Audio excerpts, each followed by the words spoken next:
محبوب یزدا محبوب یزدا محبوب. بسم الله الرحمن الرحيم.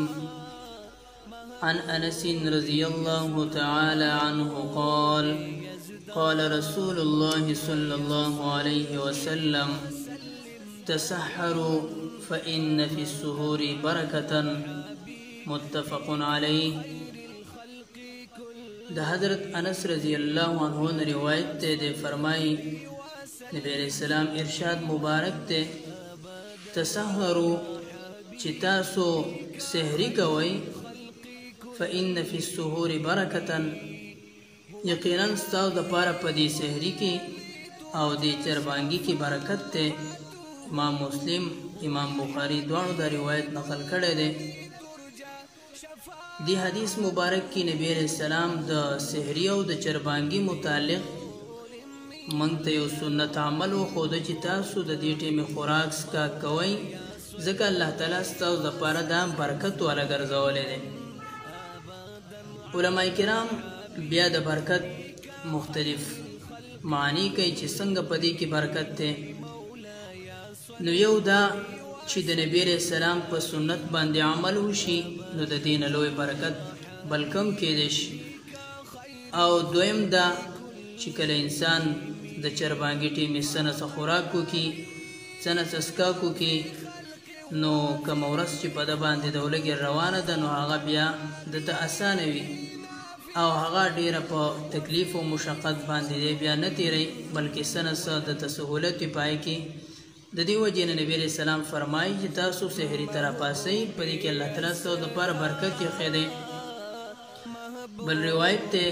وان عمرو بن العاص رضی الله عنه قال د عمرو بن العاص رضی الله عنه روایت ته د فرمایي نبی رسول الله فرمایي دي فصل ما بين صيامنا وصيام اهل الكتاب اكله السحر چې په مابین فصل او فرق په مابین د رجوع زمن کې د امت مسلمه او د امت محمدیه کې او صيام اهل الكتاب او د رجوع د اهل کتاب او يهود او د نصاراو اکلت السحر هغه خړل د چربانګي دي او د پښمنی دي. نبی رسول الله دی حدیث مبارک کې فرق بیانې په مابین دا رجوع زمن او دا رجوع د اهل کتابو کې چې خوراک د چربانګي ټیم دی. سابقه امتونو کې چې کله به یو سړی وده شو نو د وده کېدل نه بعد به چې هغه راپاسېد په هغه باندې به خوراک او اسکاک دا ټول شیزونه حرام و بیا به هغه روژه وه. او دغه شانتي ابتداءً د صحابه کرامو په زمانه کې هم دا مشکل و لیکن الله تعالی بیا دا حکم وروسته اوچت کو. نبی علیہ السلام فرمایي چې تاسو چربانګي تر پاسئ او خوب پکې هم کوئ بیا تاسو را پاسئ د شپې په اخره حصہ کې خوراک وکئ. نو دا زمن او د اهل کتابو د رجوع په منځ کې فرق دی چې کله یو سړی سحری ټیم تر پاسئ او چربانګي وکړي. بس اوقات داسې کېږي چې خلک د ناوخته پورې کې د 12 پورې او بیا ودشي هم دغه 12 بجې یا 1 بجه د چربانګي بیا ودشي نو دغه هم صحیح خبره نه ده. ټول شپه په ذلیات او لغویاتو کې او عباسیاتو کې